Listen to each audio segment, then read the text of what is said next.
A woman who doesn't make much money shouldn't make her husband do the chores. You really are hopeless. My mother-in-law berates me as she pleases, but at last, she realizes the situation in my household. Wait, are you by any chance paying the mortgage for this house? How much are you making? My name is Dawn. I'm a 35-year-old project manager. I've been married to Jonathan for 3 years now. We occasionally argued and went through ups and downs, but now we are leading a relatively smooth marriage. I suppose we would continue this way, working hard on our careers and staying together for the rest of our lives. But there is one obstacle that greatly shakes my feelings. My mother-in-law. I've disliked Kim from the moment I met her. It's because she has been bullying me from the start. So, you're Jonathan's fiancé, huh? I will toughen you up, so brace yourself. She grinned with an audacious smile. Hearing such comments from someone I had just met obviously made me feel uneasy. When I first visited my in-laws after getting married, she, as expected, bossed me around. You are so slow. When will the food be ready? I don't know where the things are in your kitchen, so it will take longer. Jeez, are you talking back to me? You impudent daughter-in-law. I will straighten out that rotten character of yours. Now get to work. She's been incessantly bullying me in this manner. I stopped wanting to visit my in-laws long ago, but Jonathan insists that I at least attend family gatherings. I reluctantly join them, but I'm always made to help with the preparations. During those times, she never failed to belittle me. You really are useless. Nothing will ever get done. You have no merits at all. Why did Jonathan fall for someone like you? I don't mind if you guys end up divorced anytime. During such moments, when we are alone, she relentlessly pains me. I'm normally mentally exhausted at the preparation stage. Then, during the banquet, I have to serve drinks to relatives, clear dishes, and refill drinks. There's no time for me to take a breath. This is why I genuinely detest family gatherings. Moreover, Jonathan never pays attention and checks on me. He enjoys eating and drinking as he pleases, and often ends up falling asleep, so he doesn't even notice what I'm enduring. The last time we were at the gathering, I was treated so badly that I vented to him after we got home. I can't take it anymore. I will never go to your family gatherings. He looked stern and got angry. What are you saying? You're my wife. Attending these things is your obligation, you know. Are you serious? If you're really like that, divorce may be the only option. What? Divorce? Don't you dare mention it so lightly. Of course I don't. You have no clue how much I'm suffering from your mother's bullying. You never pay any attention. I do know what goes on. Look who's talking. If so, you must have seen her picking on me. You don't pay attention to your surroundings. Instead, you just focus on food and then sleep. He fell silent, as if I had struck a chord. We often clash over family matters like this. After that, he finally gave in and never asked me to join the gatherings anymore. I've been able to avoid seeing Kim since the beginning of the year, which has brought me immense relief. However, it was just the calm before the storm. Not having to go to my in-laws' house anymore made me feel so much lighter, and I was able to focus on my work even more than before. I started working more overtime without any worries, and my performance improved steadily. As a result, I received a promotion. I also took on a side job during my free time and increased my income to a level I never imagined. It made me feel emotionally at ease. With substantial savings, I felt capable of handling any potential troubles. And above all, I could finally start working toward my dream of owning a home. Then, amidst all this, I received a call from a property agent. I had been visiting them and discussing various options for a while, so they informed me about new properties whenever they became available. The one recommended turned out to be excellent. It almost perfectly matched the criteria I had in mind, and the location was ideal. I thought I might as well purchase a ready-made house without needing to involve a construction company. After discussing it with Jonathan, we made the decision to put our offer. Soon after, we moved into our new home. The rooms were spacious, and since it was brand new, everything was pristine. Both the exterior and interior were stylish, and just looking at it filled me with excitement. When I started unpacking, I realized that the furniture and appliances went exactly as I had imagined, confirming that my choice was spot on. Once we began our life in the new house, it was incredibly comfortable and truly fantastic. Jonathan was satisfied too, and both of us were so cheerful that our lively conversations never ceased. Our marriage seems to improve significantly, and I felt wonderful every day. I truly believe that choosing that house was the right decision. Aside from that, buying a new home meant that we had to invite each other's family over at least once. While Jonathan and I were finally building a good relationship, I couldn't refuse Kim's visit, so my parents-in-law came over promptly. Wow, this is such a fantastic home. You've worked hard, Jonathan. Living in such a splendid house is amazing. Kim was extremely excited. However, it felt like Jonathan was giving off the impression that he had bought the house, which bothered me a little. Then my father-in-law David stepped in. Don works as well, so it's not just his effort. They are both working, so they contributed equally to this house. I was delighted that he acknowledged my effort. Kim was rolling her eyes after being corrected by him. Surprisingly, Jonathan also seemed discontented, which disturbed my feelings. I was the one who bought the house in my name. In reality, I had a higher income than him. It seemed he had never told his parents about it. He was surprisingly proud, so that was a possibility. It didn't really matter to me if Kim misunderstood the situation, as I assumed I wouldn't be dealing with her so often. I shifted my focus and entertained my in-laws. They seemed very satisfied when they left. That was supposed to be the end of it. From then on, I was planning to refuse if Kim wanted to come over. And sure enough, she tried soon after. Moreover, she was planning to come along. Since Jonathan was ready to accept it without question, I had to step in. Hey honey, have you forgotten our agreement? I've said that I will only have minimal contact with your mother.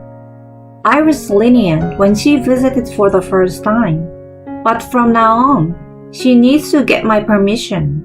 Besides, I will never allow her to come alone. If I do, she will want to visit every day.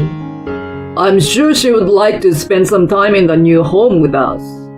If I allow her to come alone, it's going to be a hassle for me. If David's not with her, she will create trouble. Why would she cause trouble? What do you think of my mother? Anyway, don't invite her when I'm around. I didn't budge an inch.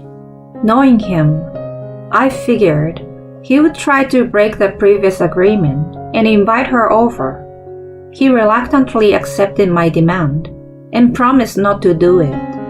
I thought it might have strained our relationship, But surprisingly, he continued to treat me normally afterward. Then one day, we received news that David had fallen seriously ill and was hospitalized. We rushed there and saw David lying on the bed, hooked on a machine. Kim explained the situation in distress. He suddenly collapsed at home. I called an ambulance, and luckily they managed to treat him just in time. If it had been a bit later, who knows what would have happened to him? We were both shaken after hearing that. It had been a close call. We were relieved that he had survived. A little while later, he finally woke up. Surprisingly, he seems to be better than I expected and showed a healthy complexion. I'm sorry for causing everyone so much worry. How are you feeling, David? Dad, don't push yourself hard, you know. Yeah, you are right. I may have been too hard on myself without taking a break until now. It looks like I will be here for a while, so I will take this opportunity to take it easy. He was an incredibly diligent person who often strained himself. Even as he got older, he continued like that, so his body must have finally reached its limit. After that, I visited him in the hospital as often as I could. Since I went after work, I didn't bump into Kim, and I had plenty of opportunities to talk with him. During that time, something unexpected happened. I was away on a business trip for 5 days. When I returned, I heard Kim's voice inside the house. I was annoyed by her unpermitted presence as I headed to the living room. There, she was lying on the sofa, looking cozy as if it were her own home. Oh, you're back.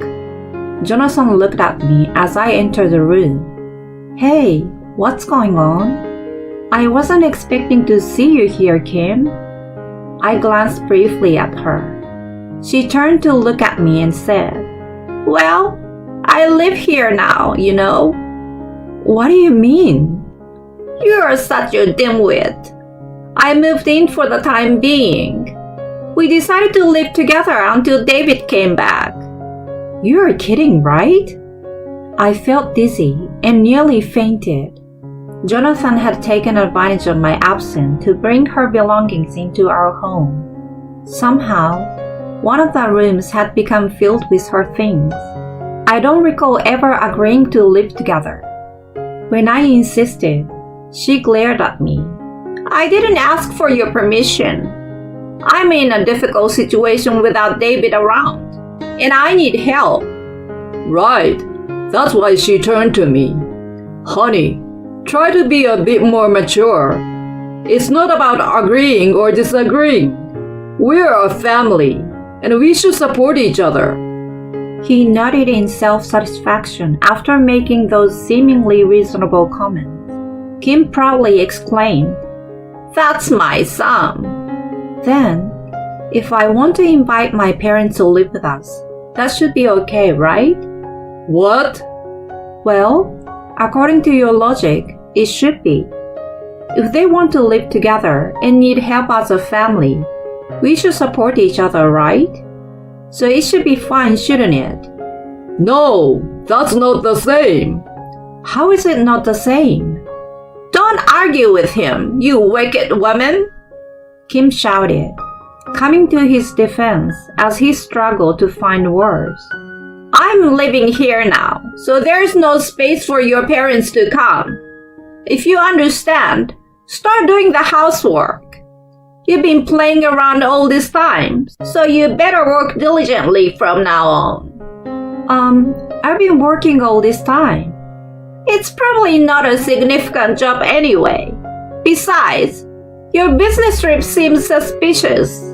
You might have just taken a trip with your lover for all I know. What the heck are you talking about? My.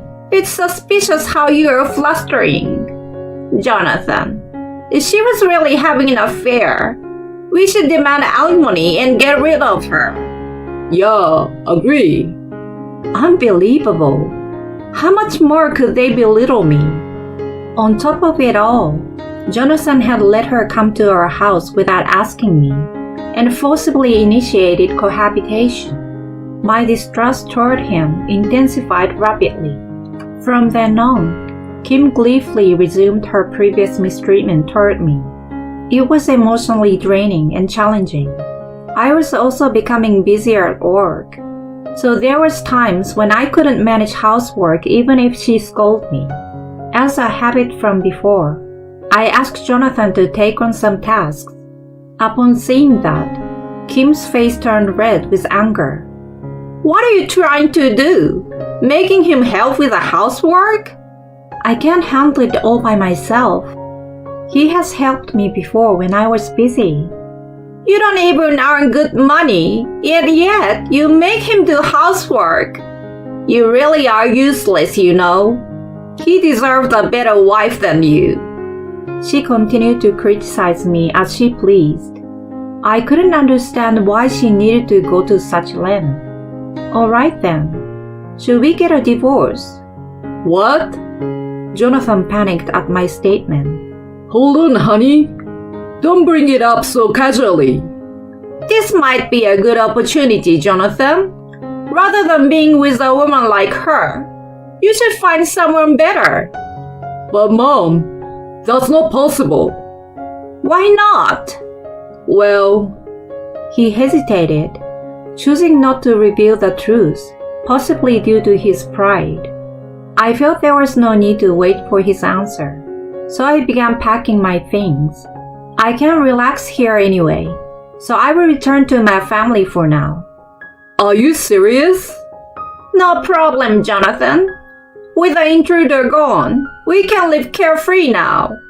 Mom, be quiet. Jonathan? What about the mortgage payments and stuff? I won't pay them unless you kick her out. If she continues to stay here, I will put the house up for sale.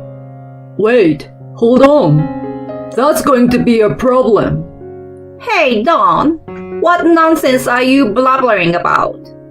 This house belongs to Jonathan, right? While she leaned to peer at his face, she finally seemed to realize the situation. It was because he appeared uncomfortable and turned his face away. Wait, you're the one paying the mortgage by any chance? I nodded in response. How much do you make? Well, I earn around $4,000 net monthly. Including investments and the side job, it's even higher. His take-home salary is roughly around $2,000. Oh my God! You have a much higher income. That's right. She finally learned the truth and was devastated. Dawn, I was wrong. I apologize, so please reconsider. You say that now, but my decision is final. I don't want to stay with Jonathan and you any longer. Divorce is definite. Oh God, honey! Dawn! They tried to stop me, but I left the house without paying them any mind. Afterward, I demanded a divorce through a lawyer. Jonathan resisted it until the end, but when I mentioned going to court, he quickly relented. He seems to be quite frightened of the idea of a trial. Since the house was in my name, I asked them to leave. I explained the situation to David and apologized for the divorce. He, in turn, apologized for the trouble his son and wife had caused, calling them foolish. He also decided to divorce Kim. He had grown tired of her unruly behavior and wanted nothing more to do with her. My ousted ex-mother-in-law ended up moving in with Jonathan, becoming a sort of parasite. However, without an affluent lifestyle they were used to, they became frustrated and started quarreling daily. On the other hand, I invited my parents to live with me in the house. They seem very comfortable in our new home, and I find it easier to focus on my work now. I'm leading a fulfilling life at last. I'm putting romance and marriage aside and will focus on living a harmonious life while dedicating myself to my job.